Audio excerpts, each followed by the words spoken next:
Hello there, University of Surrey and everyone who's watching. I'm Wendy Fan, and I'm really excited to be here to talk to you guys about my journey in gardening and how I share this information with you guys through the internet. So thank you so much for your invitation. And just a little heads up, I'm in an urban setting, so excuse all the noise if you hear stuff going on in the background.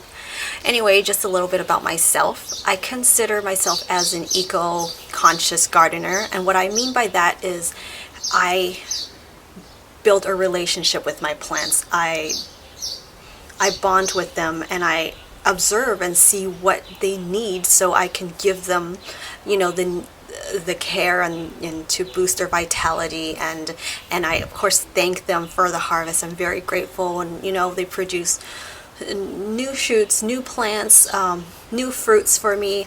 I thank my plants for all that, and I give them and the soil the respect by growing organically without using any chemicals, and try to reduce waste and compost and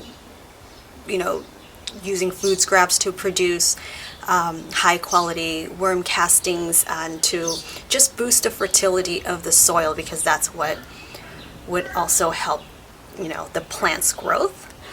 And so I share my tips and DIYs and eco-friendly products or home remedies, things like that, through the use of YouTube, the YouTube platform. So I have a channel there. Also, I have a website where I share a small collection of the unique varieties of plants there, and blog about it. So all throughout the internet and social media, I take advantage of that to share my thoughts and experiences with you guys. And I think the internet nowadays has been such it's essential now, Besides having a shelter, food, and water, internet is one of those things that's really been resourceful and important tool in our life. And it's just a wonderful place for us to connect with people. Even just the simple use of like Instagram or some sort of social media, you can hashtag and write down and type in the keywords, and just like that, you can find people who are like-minded with you, who you share the same interests to connect with.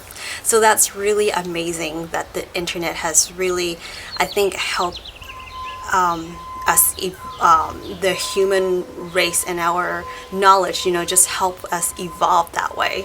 Our thoughts and actions can either directly or indirectly impact our Earth. And so I think it's important to pay close attention to the decisions we make and the actions we take. Contributing to a good way to contribute to the earth, I think, is to grow our own food. And I understand that we all can't grow the majority of our food just because of, given it's a whole different lifestyle or different place we're in now, and just we don't have that much land space, all that stuff. But anyhow, just whatever you can grow, even growing a little bit of it, I think is helpful. It's also very healthy for you to do, and a little bit helps. Like, some people tell me that just one person or even 100 or 1,000 people do it would not make a difference in the world. It's not a big enough effect. But what I always say is, if you try to make that first $1 million, before you do that, you always start with zero, and you start with that $1 and you build your way up. And that's like the same goes for everything. We always start from nothing, and then it slowly grows from there. So yes, I think we can make an impact, one person at a time. My intentions of starting a YouTube channel earlier on was actually because I started carrying Marimo moss balls at my shop, on Etsy actually, and at that time Marimos were not popular outside of Japan. And so after I introduced this to more places in the world, people just started getting more excited, and I noticed that even more like the younger generation and children are getting really excited. And yeah, it's not something technically edible for you. It's not like growing food or anything, but any plants can benefit nature and the earth as a whole. So I think it's a really good, fun way to introduce the younger generations to, to a more holistic lifestyle. And so I started my YouTube channel because I wanted to offer care guides in how to take care of these maramos. And after that, I kind of ran out of ideas to make, because my intention was to be giving people information they couldn't find on the internet about the product that I'm selling. But my whole intention was still about how I can serve others, how I can make use, like what's the purpose behind this. The work I do the purpose has always been, how can I help others? So after that, one day I decided to make some home remedies, and I always make teas and different concoctions, things like that, just for myself or for my family. And so I thought, oh man, this stuff is so simple. What if, I think it's these things people can really benefit from. And so I decided that I would start sharing this on YouTube. So I started posting more content about DIYs, home remedies, and then another thing I started sharing was the unique plant varieties that I'm growing, because there's actually, Mother Earth gives us this wonderful gifts of, like, there's abundance in nature. There are so many beautiful plants, so many fragrant flowers, so many delicious, fragrant fruits out there, more than just that 20 varieties that you see at the grocery stores. So I'm just always so excited sharing, any videos that I make. I'm always really excited about it and asking myself, how can I, will this information I share be helpful to others?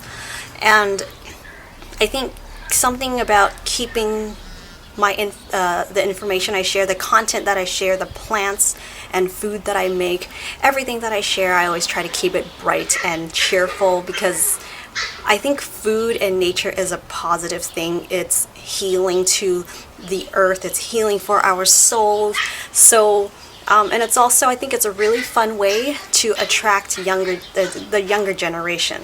For example, one of the episodes on my YouTube channel was to make Jello using plant-based, like using the juice, extracting the juice of a plant leaves basically, and that thing is just so jiggly. It's like Jello, and so I'm relating these fun things and childhood memories from that people have had and love to eat. So kind of crossing between the like culture and with food, and how to kind of like revamp it, I guess, how to put my own spin on it, make it more healthy, make it more fun. And I think that's a really great way to grab the attention of the younger generation. And I share all that through YouTube, and I just love it when people get excited with me about things that I love. I think we need to pay more attention and to tune into our bodies to, when we get these signals, like having strong breath, feeling more tired, coughing more than usual, being more stressed, feeling more stress on a regular basis than you used to. I think those are signals that your body is giving you to tell you to, hey, let's just step back and reevaluate and see what kind of lifestyle changes I need to make to become healthy. Because, if you ignore these signals, eventually your health is going to catch up. More serious illnesses, are going to come. And so I think it's important that we tune into our own body, and especially with through food. Eating healthy, nutritious food would feed your mind, body, and spirits. So I like to share the things that I'm growing in the garden and how it helps me, and I hope that would resonate with some of you guys out there.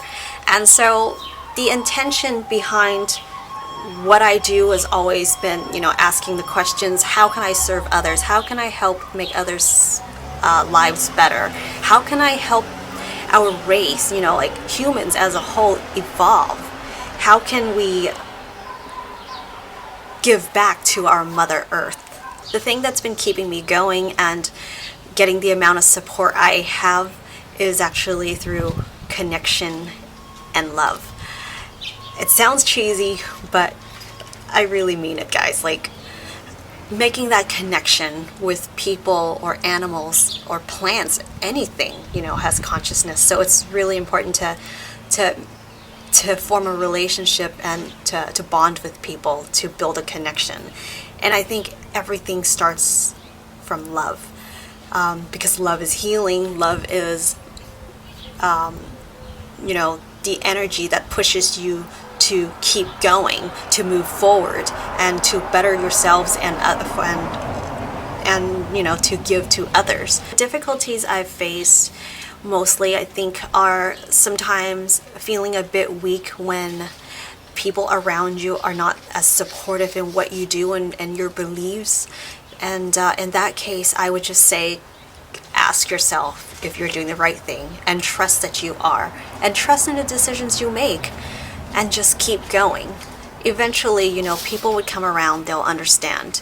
And I just stand my ground. And I think, throughout time, I have seen some people have changed their mind about it. They're beginning to see more, and understand what I do.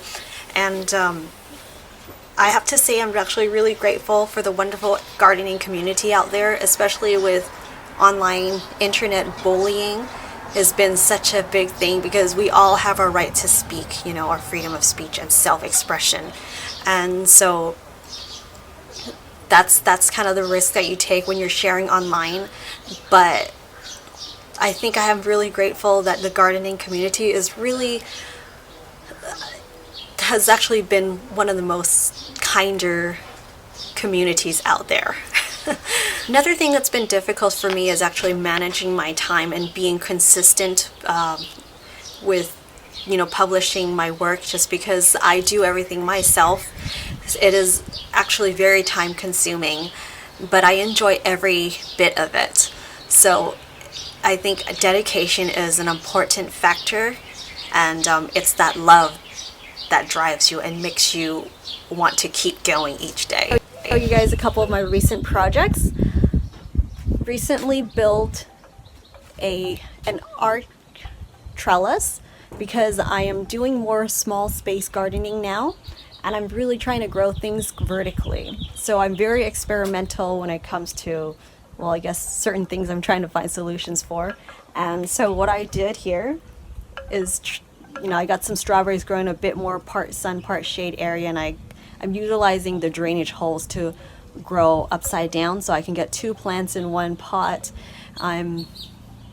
I got these trellises going, and then so I took some milk crates and turned them into planters. I think upcycling is really important. It's a great way to reduce waste and to cut costs and live very organically.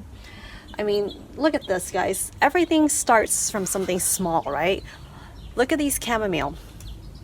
Before the plant came, it was tiny little seeds. If you guys know chamomile, they're really tiny seeds. So a tiny little microscopic seed can grow to abundance like this, offering all these beautiful, fragrant plants, flowers that I can eat and make tea with. So everything starts small and everything will expand from there. These are Persian cucumbers, and it's actually the first fruit we have of the year. They are really good for a small space, and they grow very fast, and you can harvest them. When you grow this yourself, you know how food looks exactly when they come out the tree or the plant. And it's actually a little spiky.